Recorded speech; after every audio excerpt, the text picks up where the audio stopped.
आज के लेक्चर का फर्स्ट क्वेश्चन हम ले रहे हैं. A tuning fork of frequency 100 when sounded together with another tuning fork of unknown frequency produces 2 beats per second. On loading the tuning fork, whose frequency is not known and sounded with the tuning fork of frequency 100 produces 1 beat. Then the frequency of the other tuning fork is, हमारे पास options कौन कौन से हैं?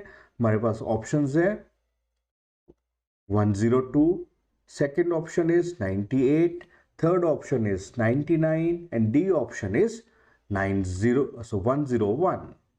तो according to question हमारे पास क्या दिया हुआ है? दो ट्यूनिंग फॉक्स है. लेट्स से जिसकी फ्रीक्वेंसी 100 दी हुई है उसको हम लिख लेते हैं F1. So F1 is 100. Let's say units are not given. Let's say put with 100 hertz. जो सेकेंड फ्रीक्वेंसी है, सेकेंड ट्यूनिंग फोर्क है, उसकी फ्रीक्वेंसी हम मान लेते हैं कितनी? F2, जो कि हमें कैलकुलेट करनी है. तो हमारे पास दो ऑप्शंस बनते हैं, either F1 minus F2 is equal to 2 और F2 minus F1 is equal to 2. दोनों से कौन सा ऑप्शन, कौन सी स्टेटमेंट्स यूज करेंगे या सही है, वो हमें पता लगता है सेकेंड ऑप्शन स्टेटमेंट से. अब देखिए यहां पर हमारे पास क्या है? On loading the tuning fork whose frequency is not known. Loading means इसकी हमने इसके ऊपर वैक्स की कोटिंग की. हमारे पास लेट्स से हमारे पास एक ट्यूनिंग फोर्क है, ठीक है, तो this is the tuning fork. तो हमारे लोडिंग का मीन्स हमारे पास इसके ऊपर हमने एक वैक्स की कोटिंग इंक्रीज कर दी. जब वैक्स की कोटिंग इंक्रीज करेंगे तो मास पर यूनिट लेंथ इंक्रीज करेगा. मास पर यूनिट लेंथ इंक्रीज करने का मतलब इसकी फ्रीक्वेंसी डिक्रीज करेगी. सो हमारे पास सेकेंड चीज क्या आ गई? On loading the frequency of the tuning fork decreases.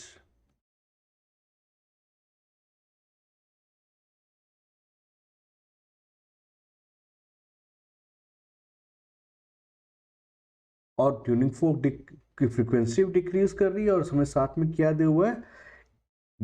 Beat frequency जो है दैट इज 1 बीट, जो बीट फ्रीक्वेंसी भी डिक्रीज करती है. अगर हम लेट्स से फर्स्ट ऑप्शन देखें, अगर हम जो सेकंड F2 है इसकी अगर वैल्यू डिक्रीज करेंगे, अगर इसकी वैल्यू डिक्रीज करेंगे, डिक्रीज हो रही है, अगर ये इक्वेशन लेंगे तो इसमें हमारे पास क्या हो गया? ये जो डिफरेंस है इंक्रीज करेगा. अगर ये डिफरेंस इंक्रीज कर रहा है तो बीट फ्रीक्वेंसी डिक्रीज होने की बजाय इंक्रीज होनी चाहिए. सो दैट मीन्स ये स्टेटमेंट हमारे पास गलत होगी. अब सेकेंड ऑप्शन देखिए, F2 माइनस F1 है. अगर ये वाली वैल्यू आपके पास F2 की वैल्यू अगर डिक्रीज करेगी, जैसे जैसे F2 डिक्रीज करेगी ये बीट फ्रीक्वेंसी डिक्रीज करेगी. दैट मीन्स हमारे पास सेकेंड ऑप्शन जो है F2 माइनस F1 जो है ये करेक्ट इक्वेशन है. First equation F1 minus F2 is equal to 2, वो हमारे पास इनकरेक्ट है. तो हमारे पास फाइनल इक्वेशन क्या यूज करेंगे? That is F2 minus F1 is equal to 2. Now F2 will be equal to F1 plus 2. तो यहां से हमारे पास क्या आ जाएगा? F2 will be equal to 100 plus 2 that is equal to 102. Units हम मान लेते हैं हर्ट्ज है. तो हमारे पास कौन सा ऑप्शन सही है? A option is the correct. So इसके बाद हम सेकेंड क्वेश्चन पर जाने से जा रहे हैं. तो उसमें हमारे पास क्या दिया हुआ है? A tuning fork F1 has a frequency of 256 hertz and it is observed to produce 6 beats per second with another tuning fork F2. Now, when F2 is loaded with wax, it still produces 6 beats per second. With F1, frequency of F2 before loading was. सो हमारे पास options कौन कौन से हैं? A option हमारे पास 253 हर्ट्ज है, बी ऑप्शन 262 हर्ट्ज है, सी ऑप्शन हमारे पास 250 हर्ट्ज एंड डी ऑप्शन इज हमारे पास 259 हर्ट्ज. अगेन हमारे पास क्या है? We have two equations. Let's say either F1 minus F2 is equal to 6 है और सेकेंड ऑप्शन हमारे पास क्या है, F2 minus F1 is equal to 6। अब दोनों में से कौन सी इक्वेशन सही है वो देखते हैं। सो हमें दिया क्या हुआ है कि when F2 is loaded with wax, it still produces 6 beats. That means अब F2 की वैल्यू क्या है, F2 में हमारे पास क्या है कि जैसे जैसे इसके ऊपर वैक्स इंक्रीज करेंगे तो इसकी फ्रीक्वेंसी डिक्रीज करनी चाहिए। लेट्स से अब बात कर रहे हैं कि अगर फर्स्ट इक्वेशन है कि इसमें अगर ये फर्स्ट इक्वेशन यूज करें तो F2 विल डिक्रीज। अगर जैसे जैसे F2 डिक्रीज करेगा तो बीट फ्रीक्वेंसी इंक्रीज करनी चाहिए, 6 से 7 हो जाएगी, 7 से 8 and so on up to 10, है ना। तो इस इक्वेशन में हमारे पास क्या है कि बीट फ्रीक्वेंसी इंक्रीज कर रही है। अब सेकेंड ऑप्शन क्या है, सेकेंड इक्वेशन में देखिए F2 minus F1 is equal to 6। अब हमारे पास क्या है कि जैसे जैसे F2 इंक्रीज करेगा डिक्रीज करेगा, जैसे जैसे F2 डिक्रीज करेगा दैट मीन्स जो ये डिफरेंस है डिक्रीज होना चाहिए। दैट मीन्स जैसे F2 की वैल्यू डिक्रीज होएगी बीट फ्रिक्वेंसी 5 हो जाएगी और फर्दर डिक्रीज करेगी तो 4 हो जाएगी। करते करते एक सिचुएशन ऐसे आ जाएगी when F2 is becomes equal to F1। In that case beat frequency क्या हो जाएगी, 0। ठीक है, अब उसके आगे हमारे पास क्या है कि फर्दर F2 की वैल्यू F1 से डिक्रीज हो जाएगी। Let's say F2 becomes less than F1, तो हमारे पास ऑप्शन बनेगी F1 माइनस F2। ठीक है, सो अब क्या है F2 की वैल्यू F1 से कम है, दैट मीन्स बीट फ्रिक्वेंसी फिर इंक्रीज हो जाएगी 1 से, देन फर्दर 2, देन से 3 and so on, it comes to out to be 6। अब हमारे पास क्या है सिचुएशन, वैक्स से लोड करने से पहले भी हमारे पास बीट फ्रिक्वेंसी कितनी है, बीट फ्रिक्वेंसी हमारे पास 6 है, लोड करने के बाद भी हमारे पास बीट फ्रिक्वेंसी 6 है। दैट मीन जो सेकंड ऑप्शन है ये इक्वेशन हमारे पास सही है। ठीक है ना, तो आपके पास क्या आ जाएगा, right equation is F2 minus F1 should be equal to 6। Now what is F1? F1 is 256, so that means F2 will be equal to F1 plus 6 or F2 will be equal to 256 plus 6, that means this will come out to be 262 hertz, right? तो हमारे पास correct option क्या आ जाएगा, correct option is B is the correct option. Question में क्या दिया हुआ है, थर्ड क्वेश्चन में दिया हुआ है ए tuning fork gives 4 beats with 50 centimeter of the length of the wire. If the length of the wire is shortened by 1 centimeter, the number of beats is still the same.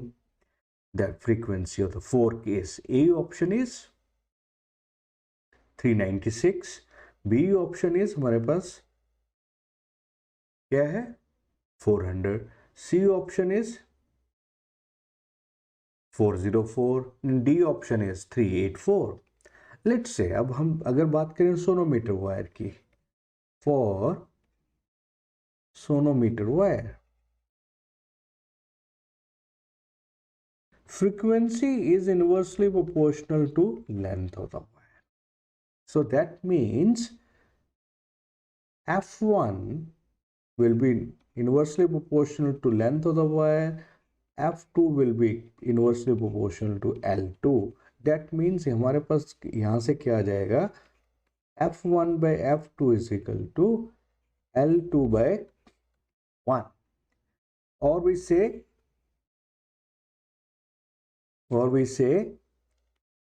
F1 L1 should be equal to F2, right. अब हमारे पास क्या है कि tuning fork कितने beats generate कर रहे हैं, 60 when the length is 50 centimetre. That means अगर लेंथ ज़्यादा 50 सेंटीमीटर थी उस वक्त जो सोनोमीटर वायर की फ्रीक्वेंसी है that is less than the frequency of the tuning fork. तो हमारे पास अगर हम मान लें F is the frequency of the tuning fork,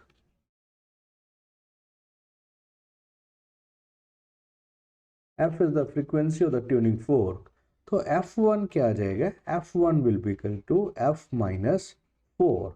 अब जैसे लेंथ डिक्रीज कर रही, दैट मीन्स उस वक्त क्या होगा, फ्रीक्वेंसी सोनोमीटर वायर की ज़्यादा हो जाएगी, तो F2 will be equal to F plus 4, right. अब दोनों इक्वेशंस को हम साइमल्टेनियसली सॉल्व कर लेंगे, तो हमारे पास आ जाएगा F minus 4 into 50 should be equal to F plus 4 into 49, right? So that is in centimeter, दोनों साइड से सेंटीमीटर कट जाएगा, तो it will need not to multiply with 10 to the power minus 2, right? और यहाँ से हमारे पास क्या आ गया, 50F minus 4 into 50 should be equal to 49F plus 4 into 49. So rearranging this, we have 50F minus 49F equal to 4 into 49 plus 4 into 50, or that means F is equal to 4 into 49 plus 50. So it comes out to be 99 into 4, that means 99 into 4 is 396 hertz. So frequency हमारे पास आ जाएगी tuning fork की, that is 396 hertz आ जाएगी. So हमारे पास right option क्या बन रहा है, right option is A is the right option. अब नेक्स्ट प्रॉब्लम में क्या है, the frequency of the tuning forks A and B are respectively 3% more and 2% less than the tuning fork C. When A and B are simultaneously excited, they produce 5 beats per second. Then what is the tuning fork of, what is the frequency of the tuning fork A? Options क्या है हमारे पास, options हमारे पास 98, B option is 100, C option is 103, fourth option is, that is D option is 105. अब हम मान लेते हैं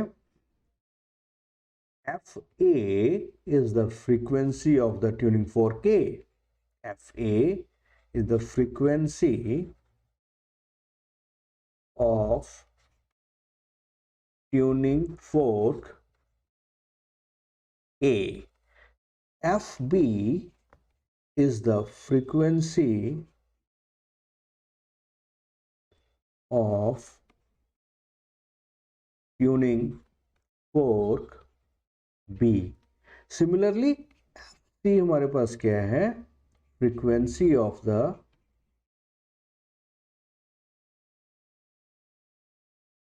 tuning fork C. तो ये है, तो क्वेश्चन क्या है, तो A ट्यूनिंग फोर्क A की फ्रीक्वेंसी C ट्यूनिंग फोर्क से 3% ज़्यादा है, तो आपके पास हमारे पास क्या आ जाएगा, F A is equal to F C plus 3/100, ये आ गया. और सेकेंडली क्या है, बी की जो फ्रीक्वेंसी है सी की ट्यूनिंग फोर्क से 2% कम है, तो F C B will be equal to FC minus 2/100 C. अब जब A और B दोनों इकट्ठे एक्साइटेड होंगे, इकट्ठे ट्यून करेंगे या इकट्ठे साउंड करेंगे, तो हमारे पास कितनी बीट्स फ्रीक्वेंसीज आई, दैट इज 5 बीट्स. तो दिस इज अंडरस्टूड हेयर कि F इज ग्रेटर देन FB, तो FA माइनस FB हमारे पास क्या आ जाएगा, this is equal to 5. So हमारे पास आ जाएगा FC plus 3/100 FC minus of FC minus 2/100 FC is equal to 5. तो FC गया माइनस और दिस माइनस प्लस, तो हमारे पास 3/100 FC plus 2/100 FC is 5/100 FC is equal to 5. That means जो ट्यूनिंग फोर्क C है उसकी फ्रीक्वेंसी कितनी आ गई, that is equal to 100 hertz. So अब हमारे पास C की फ्रीक्वेंसी 100 हर्ट्ज है, तो एफ ए की फ्रीक्वेंसी कितनी आ जाएगी, this will be equal to F A will be equal to 100 plus 3/100 into 100. So that, तो हमारे पास क्या आ गया, F A is equal to 103 hertz.